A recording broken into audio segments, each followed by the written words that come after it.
ফের আক্রান্ত হিন্দু, বাংলাদেশে ফের খুন পুরোহিত। নাটোরের মন্দিরেই উদ্ধার পুরোহিতের দেহ। নাটোরের শ্মশানকালী মন্দিরের পুরোহিত খুন। অতনু রয়েছে আমার সঙ্গে, অতনুর সঙ্গে কথা বলবো।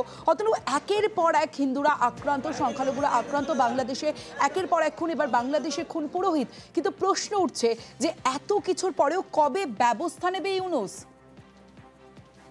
সে প্রশ্ন তো উঠবেই, যদিও ইউনূস সরকার নিজেই স্বীকার করে নিচ্ছে যে খুন বা এই ধরনের ঘটনা ঘটছে, সংখ্যালঘুদের উপর অত্যাচারের ঘটনা ঘটছে, কিন্তু সেই সংখ্যাটা যা দেখানো হয়েছে তার তুলনায় সংখ্যাটা আরো অনেক বেশি, তা অন্তত আমাদের বিদেশ মন্ত্রক জানিয়ে দিয়েছে।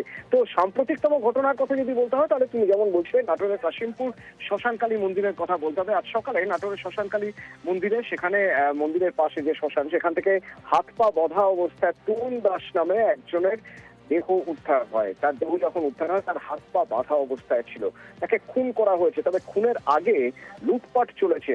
মন্দিরের যা যা সম্পত্তি ছিল সেখানে বাসনপত্র থেকে শুরু করে সবকিছুই সাফ করে দিয়ে দেওয়া হয়েছে। বাংলাদেশ পুলিশ যদিও এটাকে নিছক ডাকাতি বলে দাবি করছে, কিন্তু বারবার একই রকম ভাবে সংখ্যালঘুদের ধর্মস্থানের উপর হামলা চালানো, সংখ্যালঘুদের বাড়িঘর পুড়িয়ে দেওয়ার যে অভিযোগ উঠে আসছে, তার সঙ্গেও এই লিস্টে একটা নতুন নাম যোগ হয়ে গেল কাশিমপুরের ঘটনা।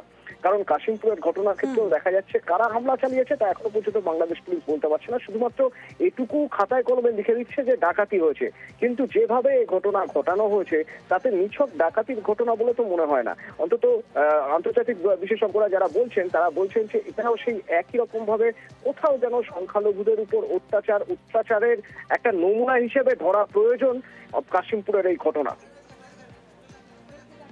বেশ অতনু।